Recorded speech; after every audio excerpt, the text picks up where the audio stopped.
आगे competition page number 322। Adil Shah नृत्य कला में पारंगत था, वह संगीत में भी निपुण था। उसने भक्त नामक संगीतज्ञ को मनसब एवं 10,000 रुपये का इनाम दिया। आदिल शाह के समय में अफगान साम्राज्य 4 भागों में विभाजित हो गया। आदिल शाह की राजधानी चुनार थी। नंबर 1 पंजाब, ये सिकंदर शाह के अधीन था। नंबर 2 दिल्ली और आगरा, ये इब्राहिम शाह के अधीन था।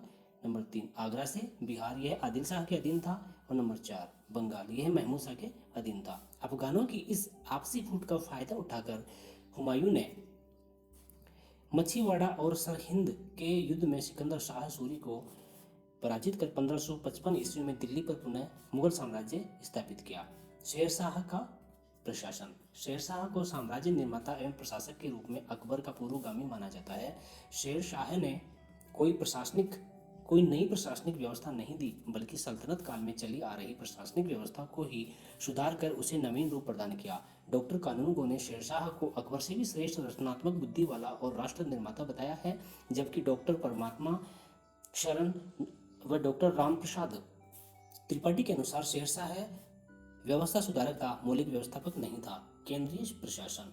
शासन की समस्त शक्तियां शेरशाह के हाथ में केंद्रित थी। मंत्री स्वयं निर्णय नहीं लेते थे, वे केवल आदेशों का पालन ही करते थे। सल्तनत काल की भांति केंद्रीय प्रशासन के 4 प्रमुख विभाग थे। नंबर 1 दीवाने वजारत, यह वित्त विभाग था। नंबर 2 दीवाने आरिज, सैन्य विभाग, यह सेना के संगठन, रसद, प्रति नियंत्रण आदि की देखभाल करता था तथा सैनिकों की भर्ती और सेनापति का काम से स्वयं शेरशाह करता था। नंबर 3 दीवाने रसालत, यह विदेश मंत्रालय होता था। नंबर 4 दीवाने इंसा, इस विभाग का मंत्री शाही घोषणाओं व आज्ञाओं को लिखता था।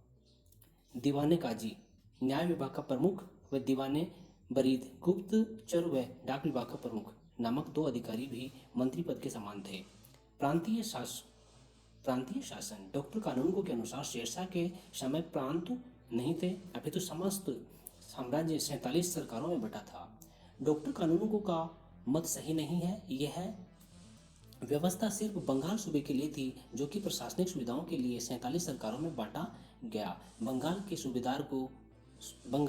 को सूबेदार के अधीन रखने के स्थान पर सरकारों में बांटकर केंद्र द्वारा नियुक्त सिकदारों के नियंत्रण में रखने का कारण बंगाल में बार बार होने वाला विद्रोह था।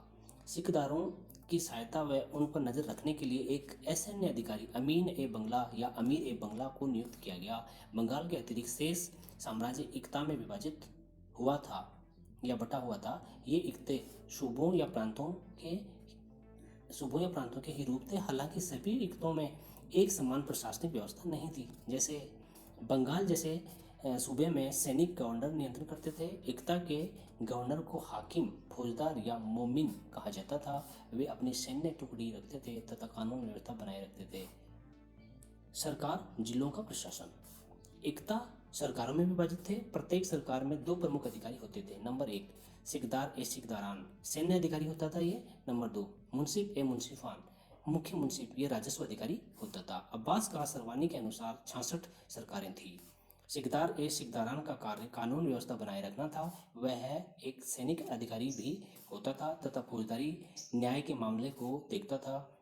जहां बंगाल के प्रमुख सिकदार केंद्र द्वारा नियुक्त होते थे, वहीं अन्य इक्ताओं के सिकदारों की नियुक्ति इक्तादार या फौजदार करते थे। मुख्य मुंसिफ का कार्य राजस्व संग्रहण, लेखा जोखा रखना और दीवानगी मुकदमों का फैसला करना था। फरगना, तहसील का शासन। प्रत्येक सरकार 2 या 3 फरगने या सीक में विभाजित होता था। फरगने या तहसील या कस्बे में एक सिकदार, एक अमीन आमिल मुंसिफ, एक फौजदार खजांची तथा फारसी व हिंदी के 2 कारकुन या लिपिक होते थे।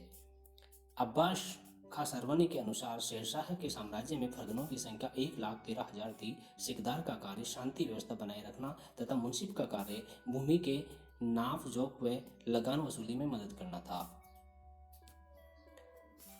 मुंसिफ फरगने में दीवानी मुकदमे का निर्णय भी करते थे। गांव प्रशासन। गांवों में चौकीदार, पटवारी तथा प्रधान या मुकदम की मदद से प्रशासन चलता था। शेरशाह ने ग्राम प्रशासन को उचित वैधानिक मान्यता दी।